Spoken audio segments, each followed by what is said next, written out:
Friends, ப்ளவுஸோட உடம்பு பகுதி எல்லா பகுதியுமே நம்ம தைச்ச பிறகு பாருங்கள், இந்த உடம்பு வந்து நம்ம எப்படி அளவு குறித்து தைக்கிறது அப்படிங்கிறத பார்ப்போம். உடம்பளவு நம்ம கரெக்டாக டேப்பை வச்சு அளந்துக்கிடணும்.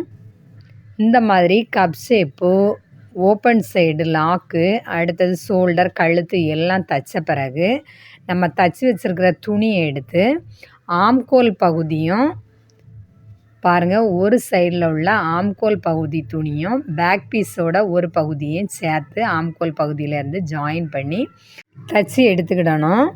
இந்த மாதிரி நம்ம இப்போ ஒரு நார்மல் தையல் தான் போடுறோம், அளவு எதுவுமே இதுக்கு மார்க் பண்ணலை. இந்த மாதிரி முன் பீஸையும் பேக் பீஸையும் சேர்த்து தைச்ச பிறகு நம்ம மார்க் பண்ணி இந்த உடம்புக்கு தேவையான அளவை குறித்து எடுத்துக்கிடலாம்.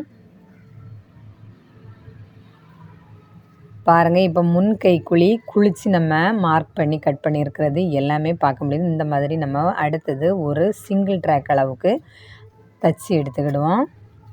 பாருங்கள், ஆம்கோல் பகுதியிலேருந்து இடுப்பு கீழ் சுற்றளவு பகுதிக்கு கொண்டு முடிக்கணும் இந்த தையலை.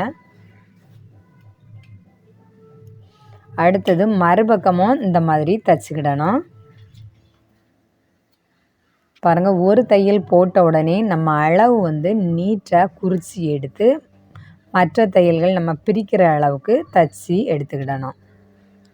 ஃப்ரெண்ட்ஸ், நீங்கள் இந்த மாதிரி தைச்சி நம்ம கை ஜாயின் பண்ணும்போது அந்த கை வந்து ரொம்ப நீட்டாக இருக்கும். ஃப்ரெண்ட்ஸ், நம்ம ஷோல்டர் பகுதியிலேருந்து ஆம்கோல் பகுதி தைச்சி எடுத்த பிறகு உடம்பு பகுதி ஜாயின் பண்ணி தைக்கிறதை விடவும் இந்த மாதிரி உடம்பு துணியை உடம்பு கரெக்டாக பிடிச்சிக்கிட்டு அடுத்ததாக நம்ம கையும் இதே மாதிரி அளவு குறித்து தைச்ச பிறகு நம்ம கை ஆம்கோல் பகுதி ஜாயின் பண்ணணுன்னா இந்த ப்ளவுஸோட லுக்கே வேறு மாதிரி இருக்கும். ஃப்ரெண்ட்ஸ், நீங்கள் இந்த மாதிரி ட்ரை பண்ணியிருக்கிறீங்களா அப்படிங்கிறத சொல்லுங்கள்.